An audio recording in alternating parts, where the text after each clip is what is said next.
Bon, aujourd'hui, la famille, j'emmène la 488 Pista au contrôle technique, frérot. Elle a que 1000 km, mais le contrôle technique, c'est tous les 4 ans ou 5 ans, je crois. Et du coup, même si elle a que 1000 km, elle doit passer au contrôle technique, parce que Monaco contrôle toujours l'état de la flotte de voitures qui sont immatriculées dans leur pays, frérot. Regarde d'ailleurs cet intérieur extrêmement aberrant. Regarde, ce que j'adore sur la Pista, c'est ça.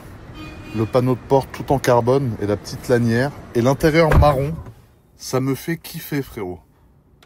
Merde. Voilà, tu démarres. Tu vois, elle a 1000 km. Hein. Mais malgré tout, elle doit passer au contrôle technique. Regarde l'intérieur, dis-moi ce que t'en penses.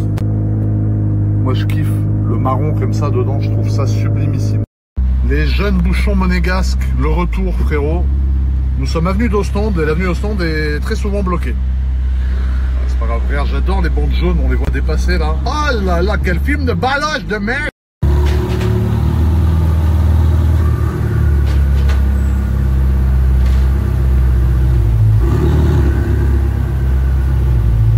Alors tu vas entendre ce que c'est un vrai moteur qui démarre. Ça s'appelle un V12 et la marque c'est Lamborghini. Voilà. Ça c'est un vrai moteur qui démarre, frérot. Et maintenant c'est au tour de la SV blanche de passer le contrôle technique, frérot. Et maintenant c'est au tour de la SV blanche de passer le contrôle technique, frérot. Voilà, troisième changement de voiture de la journée, frérot.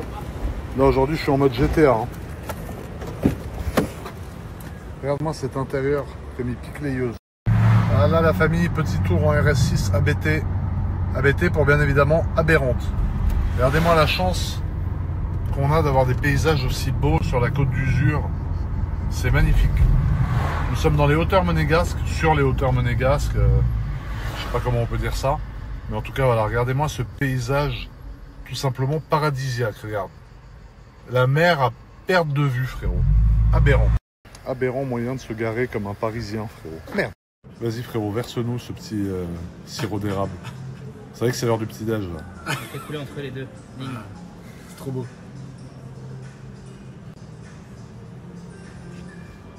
Regardez la famille, on est chez Cédric Grolet à Monaco.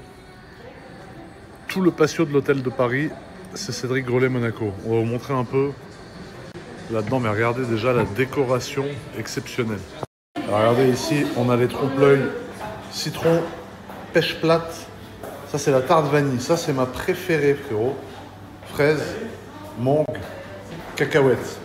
Et regardez-moi quand même la décoration. On a l'impression d'être à Mykonos ou à Santorini, frérot. Regarde, c'est exceptionnel. Regarde comme c'est beau. Oh là là, le croissant, frérot, je t'explique. Magnifique.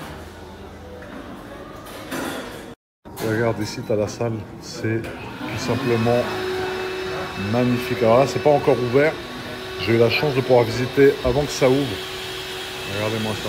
La famille, c'est le frérot, ça me fait plaisir. Je suis le premier client Cédric Grolet Monaco. J'ai acheté un cookie banane cacahuète. Ah, ça fait plaisir. Regardez-moi ça, la famille. Les premiers trompe-l'œil qui sortent. Ça, c'est les citrons. Ici, on a les mangues. Regardez, c'est exceptionnel.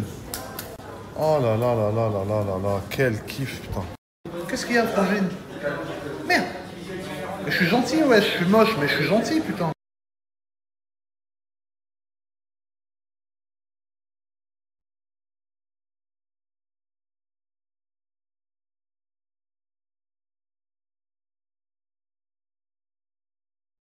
Encore une fois, patio de l'hôtel de Paris. Tout ça, c'est Cédric Grolet. Donc ça veut dire, si vous voulez venir manger du Cédric Grolet à Monaco, hôtel de Paris, vous demandez le patio, ou alors chez Cédric Grolet.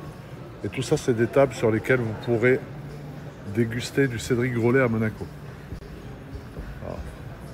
Alors on a l'impression qu'il y a beaucoup de place comme ça, mais ça va aller vite. Hein. Donc là, vous voyez, vous sortez du lobby de l'hôtel de Paris et vous arrivez dans le patio. Oh.